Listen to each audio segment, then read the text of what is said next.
Hello, and welcome to Tea and New Book Tuesday. I'm Lisa. I'll be your librarian today. This is the show where we talk about books that have been pre-ordered by Mobile Public Library coming next month, many of which will arrive to the library so early that we will have them marked and ready to go on the shelves with their release date, so you can put them on hold now and be among the first in Mobile to read them. So, you know what? I may be exhausted, but I'm also prepared. I have a list of things I have to talk about, despite the fact that I have done this for a year and a half and know exactly what I need to talk about. But I can't be trusted. So let me go with my list. My list says tea is next. So today I am having... Oh, wait, I brought the little thing again so I could sniff on it. I'm having Tazo's Juniper Mint Honey again because it's so soothing. And when you're exhausted, I mean, I had caffeine earlier, and I'll probably have more again, but this is just,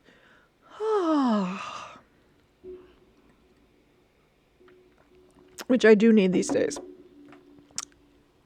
Okay, so I started this weekend reading Pride and Prejudice, and I am whipping through it. I saved Pride and Prejudice for last because, as those of you who follow me every week and come to this live stream, thank you, but why?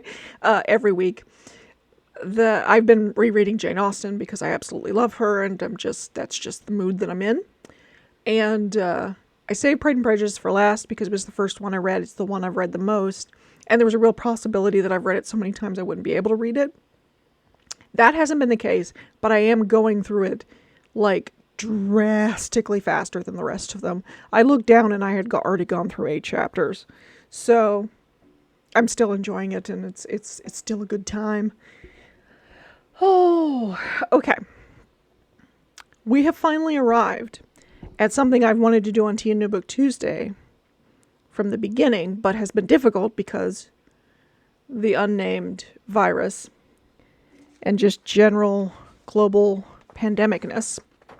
So, let's discuss upcoming events at Mobile Public Library.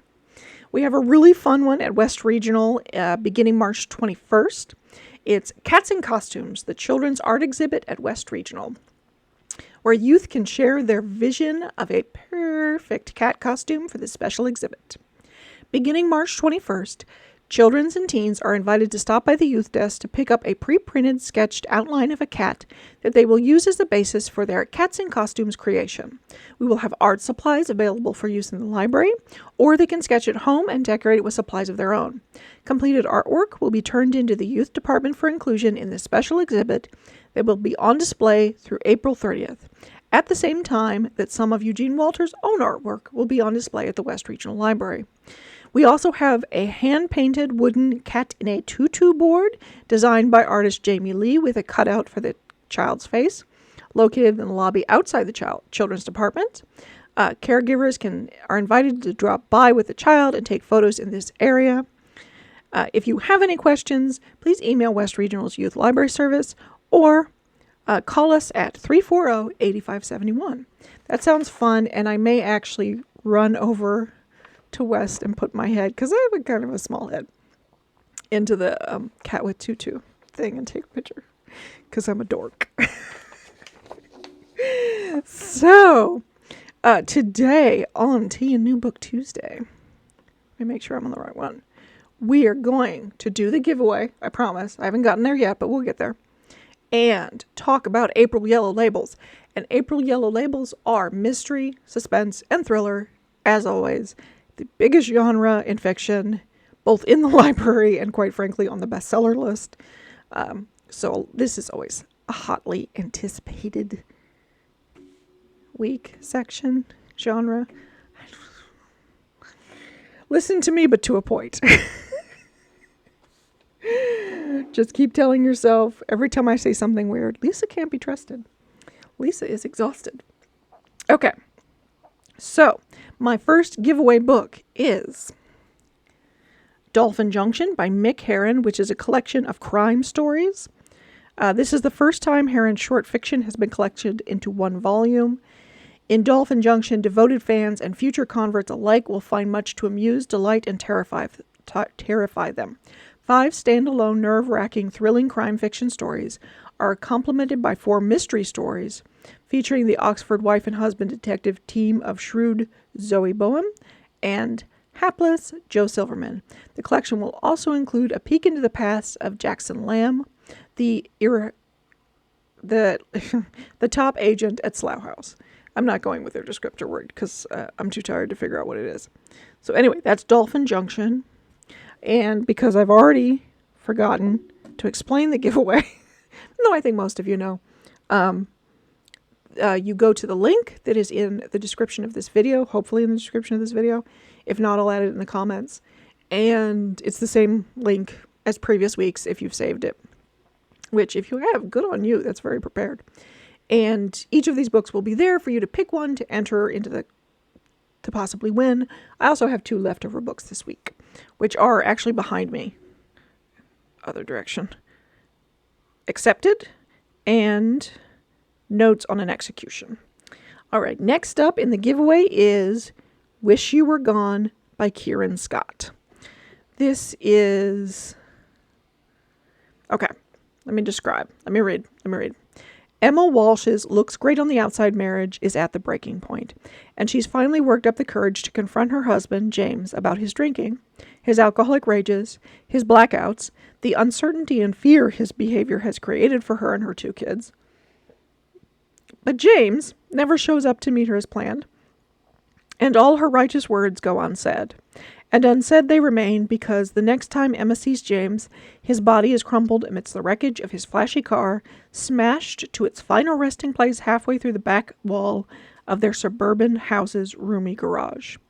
In the aftermath of the fatal crash, she and her teenage children, Kelsey and Hunter, begin to imagine life without the looming volcanic presence of their husband and father.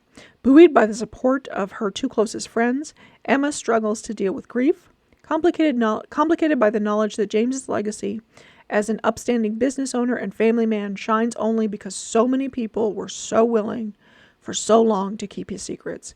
Secrets that twist into new and unexpected shapes as the mysterious details of his last days of life begin to come to light.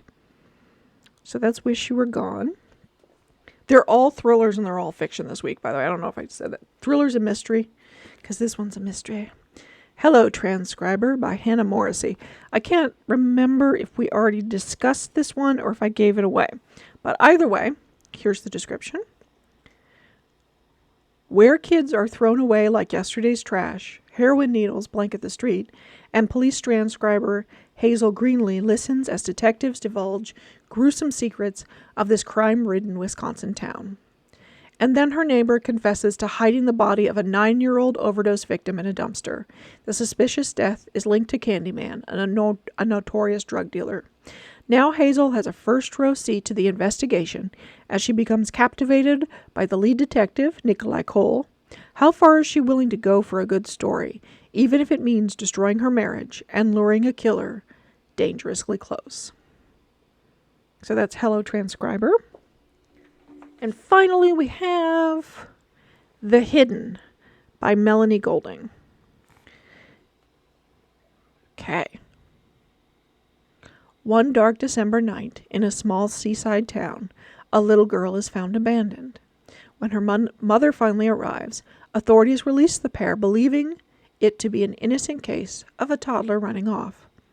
Gregor, a seemingly single man, is found bludgeoned and left for dead in his apartment, but the discovery of children's toys raises more questions than answers. Every night, Ruby gazes into Gregor's apartment, leading to the discovery of his secret family, his unusually silent daughter, and his mentally unstable wife, Constance, who insists that she is descended from the mythological Selkies. She begs Ruby to aid in finding the seal skin that Gregor has hidden from her, making it impossible to return to her people. DS Joanna Harper's investigation into Gregor's assault leads her to CCTV footage of the mother and daughter pair from town. Harper realizes she knows the woman almost as well as she knows herself. It's her estranged daughter, Ruby. No matter the depth of Ruby's involvement, she knows she will choose her daughter over her career. Steeped in local legend and exploring the depths of what it means to be a mother, Melanie Golding's newest novel is a lyrical and atmospheric folktale for the modern age. So that's the hidden. As always, if you want any of these, get on that Google form. Give me your contact information. Pick one out. I will draw winners at 11:30 tomorrow and start sending them out somewhere between 12 and 1, hoping to get them in the main transit before it's picked up at around 1:30 or 2. So we can get things to people. All right. Okay. Apparently we're moving on because the computer says so. Fine. Let's just go with it, honestly. Okay. Beginning with our first... Why am I paused? My image is paused. I'm concerned. What's wrong with you? Oh, no. Okay. Ooh, ooh. Mm-hmm. Oh, I swear to God, if the internet goes out again today, I'm going to lose it.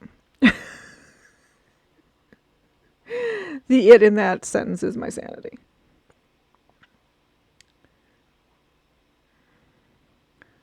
Am I live now? We're going to pause for a second while I figure out.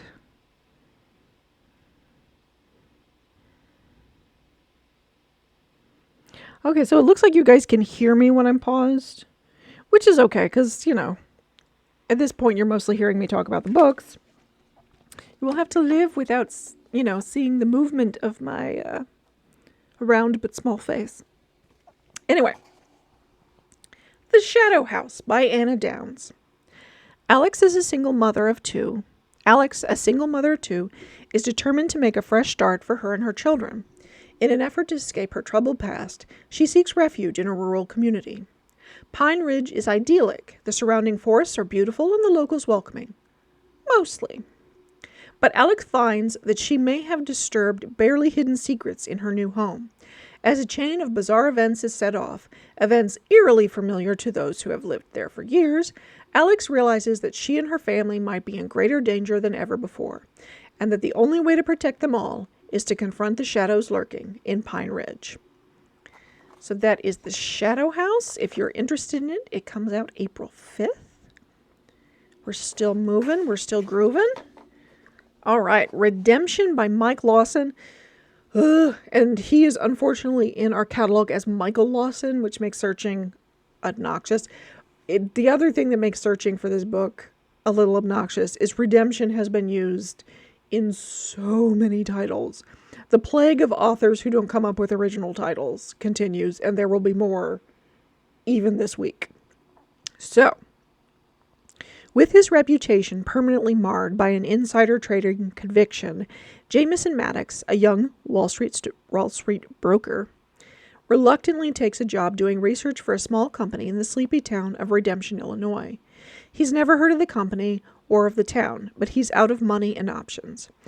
Though Jameson notices right away that everyone in Redemption is in some way related to one another, the big city boy chalks it up to small town ways. And as for the company's seemingly extreme security practices, Jameson was planning on minding his own business anyway. But when he falls in love with a beautiful and enigmatic colleague, Jillian, Jameson begins to realize that he may be doing illegal work for the company. So when she asks him to run away with her, he agrees wholeheartedly. The two set off across the country, hoping to secure some money and go into hiding. The company is soon on their trails, pursuing them with a single-minded goal of silencing them forever. If Jameson hadn't realized how dangerous these people really are, he now realizes they will stop at nothing to protect the company. And he has no idea that his lover, a stunning woman surrounded in mystery, is as dangerous as the people he's running from. This got a starred review from Publishers Weekly.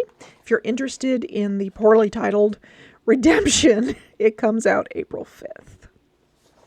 All right. The Echo Man by Sam Holland.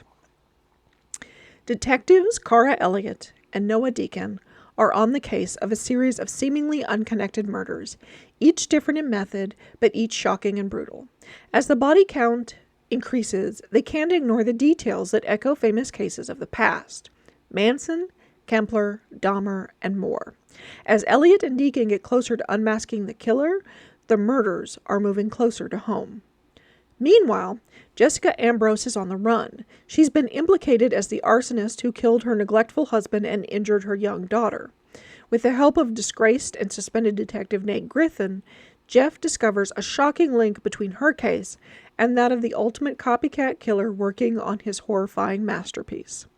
This is a first novel, and it got a starred review from Publishers Weekly, which is a very lovely recommendation.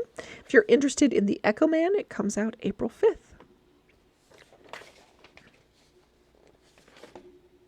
Why did I skip one?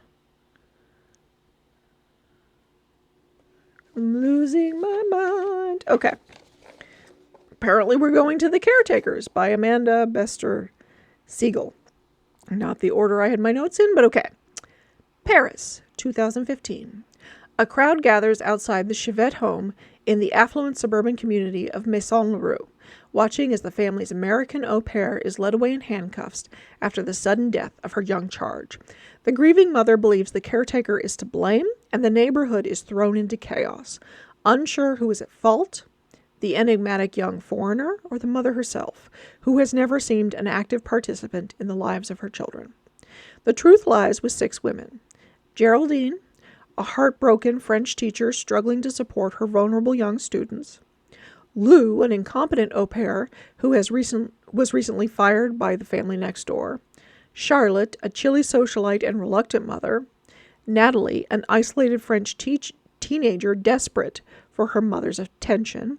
Holly, a socially anxious au pair yearning to belong in her adopted country. And finally, Elena, the one accused of the crime, who has gone to great lengths to avoid emotional connection and now finds herself caught in the turbulent power dynamics of her host family's household. Set during the weeks leading up to the event, The Caretaker is a poignant and suspenseful drama featuring complicated women. It's a sensitive exploration of the weight of secrets, the pressures of country, community, and family, and the miscommunications and misgivings that have fatal consequences. This got a starred review from Kirkus, so if you're interested in The Caretakers, it comes out April 12th. The New Neighbor by Carter Wilson. Aidan Marlowe is the superstitious type. He's been playing the same lottery numbers for 15 years, never hitting the jackpot, until now, on the day of his wife's funeral. Aidan struggles to cope with these 2 sudden extremes: instant wealth beyond his imagination, and the loss of the only woman he's ever loved, the mother of his twin children. But the money gives him and his kids options they didn't have before. They can leave everything behind. They can start a new life in a new town. So they do. But a huge new house and all the money in the world can't replace what they've lost.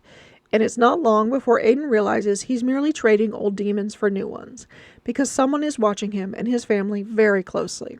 Someone who knows exactly who they are, where they've come from, and what they're trying to hide. Someone who will stop at nothing to get what they want. We are also buying The New Neighbor in audiobook, so if you're interested in either of those, it comes out April 12th.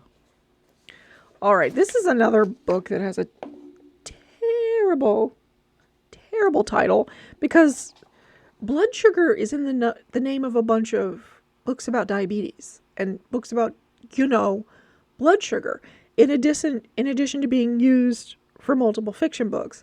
So, searching this on Amazon was hard, which is the biggest insult I can give you, because if you can't be found on Amazon, you are in trouble. Having said that, it has a star review. It looks like it's going to be interesting. I just wish Sasha Rothschild had named this book something else. But anyway, blood sugar. Though she may be a murderer, Ruby is not a sociopath. She is an animal-loving therapist with a thriving practice. She's felt empathy and sympathy. She's had long-lasting friendships and relationships, and has a husband, Jason, whom she adores. But the homicide detectives at Miami Beach PD are not convinced of her happy marriage. When we meet Ruby, she is in a police interrogation room being accused of Jason's murder, which ironically is one murder that she did not commit, though her vicious mother-in-law and a scandal-obsessed public believe differently.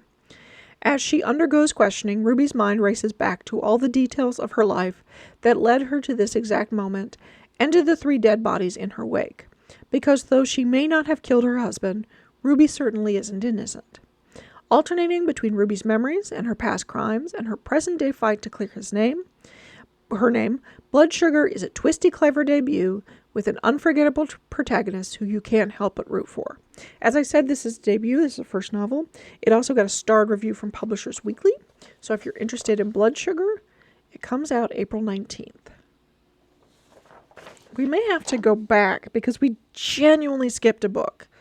And I don't know if the cover is somehow not in here, which is very possible. See, the cover should have been there. And it's not, so we're just going to talk about it. The cover is in the, it's in the newsletter. And of course, I've added all the books to the Goodreads group, so if you want to go see it, you can see it there. But the book is called Cover Story by Susan Rigetti. After a rough year at NYU, aspiring writer Laura Ricci is thrilled to land a summer internship at Elle magazine, where she meets Kat Wolf, contributing editor and enigmatic daughter of a clean energy mogul. Kat takes Laura under her wing, soliciting her help with side projects and encouraging her writing. As a friendship emerges between the two women, Laura opens up to Kat about her desperate struggles and lost scholarship. Kat's solution? Drop out of NYU and become her ghostwriter. Laura agrees, and when the internship ends, she moves into Kat's suite at the opulent Plaza Hotel, writing during the day and accompanying Kat to extravagant parties at night. Laura's life quickly shifts from looming nightmare to dream come true, but as Laura is drawn into Kat's glamorous lifestyle, Kat's perfect exterior cracks, exposing an illicit, shady world. A whip-smart and delightfully inventive writer, Susan Rigetti brilliantly pieces together a perceptive, humorous caper full of sharp observations about scam culture. Composed of diary entries, email, FBI correspondent, and more, Cover Story is a fresh, fun, and wholly original novel that takes readers deep into the codependency and deceit found in a relationship built on the power imbalance and lies. This got a starred review from Booklist, so if you're interested in Cover Story, it comes out April 5th. Now let's move on to the one that's on the screen, which is Pay Dirt Road by Samantha Jane Allen. Annie McIntyre has a love-hate relationship with Garnett, Texas. Recently graduated from college and home waitressing, lacking not in ambition but certainly in direction, Annie is lured into the family business, a private investigations firm, by her supposed-to-be retired grandfather Leroy, despite the rest of the clan's misgivings. When a waitress at the cafe goes missing, Annie and Leroy begin an investigation that leads them down rural routes and haunted byways, to noxious-smelling oil fields, and to the glowing neon of local honky-tonks. As Annie works to uncover the truth, she finds herself identifying with the victim in increasing, upsetting ways, and realizing she must confront her own past, failed romances, a disturbing experience she'd rather forget, and the trick mirror of nostalgia itself, if she wants to survive this homecoming. This got starred reviews from both Booklist and Library Journal, so if you're interested in Pay Dirt Road, it comes out April 19th. All right. The Wild Girls by Phoebe Morgan.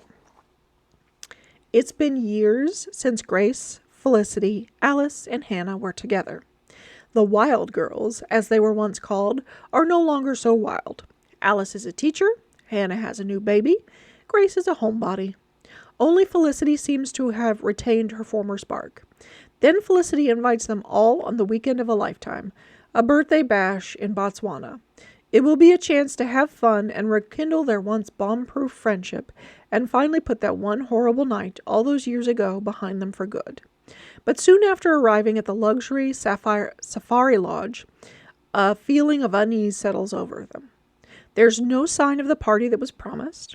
There's no phone signal. They are on their own, and things start to go very, very wrong. A fresh approach to the classic locked room mystery, The Wild Girls is sure to appeal to fans of Ruth Ware and Lucy Foley. If you're interested in The Wild Girls, it comes out April 26th. And the next one is hotly anticipated, oh so very anticipated, City on Fire by Dawn Winslow. Danny Ryan yearns for a more legit life and a place in the sun.